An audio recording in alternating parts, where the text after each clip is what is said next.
When I say locks are easy to care for, I don't mean that locks are easy to learn how to care for. I mean that they're easy to care for once you gain the muscle memory of figuring out where things go and how they go together. If you don't know, my name is Shane Fell, and this is where we talk about hair. I've been studying hair since 2006, and I first started wearing locks on my head and studying locks back in '99. So you can imagine I might have a little info for you. All of the avenues point to the same place. What we are doing specifically with the hair, which is we're keeping the hair that's growing in its cycles into that lock, and as the hair falls out in the last phase of hair growth, that winds up in and kind of helps some of those other hairs stay in place.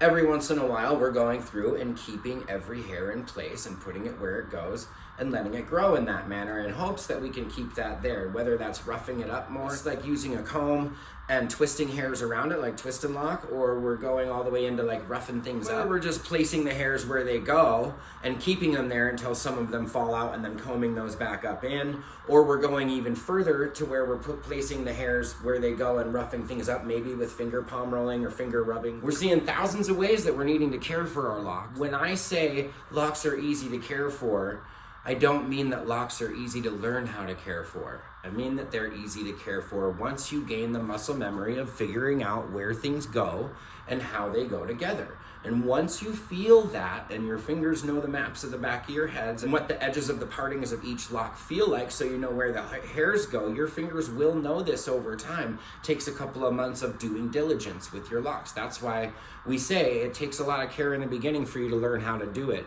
I would like all of my clients to know some of what they're doing caring for their locks, if not all of it. I don't necessarily suggest that people just willy-nilly with a crochet hook, and if you think I'm being mean by saying willy-nilly, I mean like you don't have 8 to 10 years of muscle memory experience where you're not breaking hair, so please don't do it. Do it with your fingers. For thousands of years, locks have been done with fingers until combs were made. And nowadays, combs are involved in that maintenance of locks because it really helps to bring those hairs up and kind of lock things together with those loose hairs, as well as the hairs that we've placed around it before we comb it. Now, these kinds of things all play into the same idea of placing the hairs there until they can fall out and start to lock up. This is why when we wear braids or braided in locks, we have to continuously take them out and put them back in, because our hair will start to lock up at the bases of those. Does that mean you could put those in and start locks and just let it go? No, I wouldn't just do that, please. Although sometimes like faux locks can be utilized as a rudimentary maintenance or something, because you are in theory doing what we're trying to do with the ideas of maintenance. Now, I know I'm throwing a lot of information out there in this video by saying it's so easy, here's all this information. If we take it back a notch and just kind of look at locks as a whole and what the hair is doing, then we can understand that by our diligence when we're getting our hair wet, typically is when we go back through and spiral and twist everything else, utilizing this broken hydrogen bond by our hair being wet to place the hairs where they go helps those hairs stay in place in the shape around that lock, as well as it gets us to know each lock so we can start to feel when they're starting to lose hairs and lock up. And it gets squishy, we can start to squish that and form that round rope. These beautiful long locks are generally formed in this way. We're forming a round rope over time through many, many wet sets.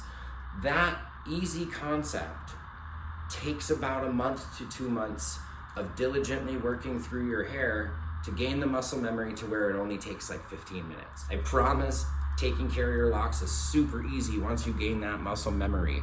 And so for you watching, I hope that you start to pick up little pieces here and there throughout this journey and start to care for your locks, because this is where we start to really transform and look at our crown of our head in a different manner. And I hope that your journey's going great. And if you haven't started them and you're just searching for locks, man, I hope you just take the step. Happy locking, peeps.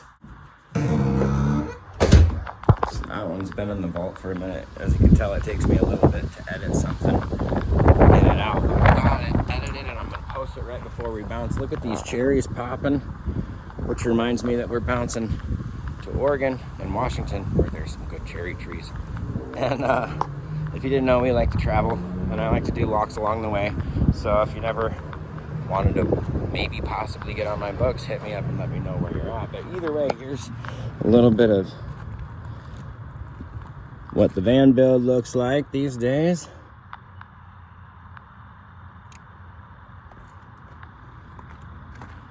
Anyways, really, I just couldn't figure out an outro, and it's been a minute, so bye, guys.